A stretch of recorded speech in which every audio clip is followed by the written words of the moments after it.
Hey guys, in this video I'm going to show you how to merge cubes in Blockbench.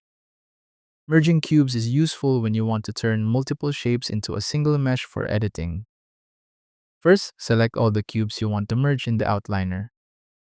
Make sure they are part of the same model. With all the cubes selected, right-click and choose Convert to Mesh if they aren't meshes already. Once converted, select the meshes again, right-click and choose Merge.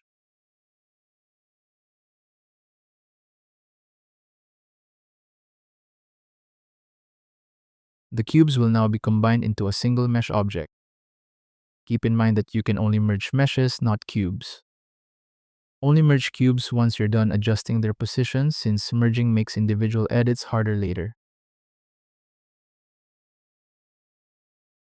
And that's how to merge cubes in Blockbench. Thank you so much for watching.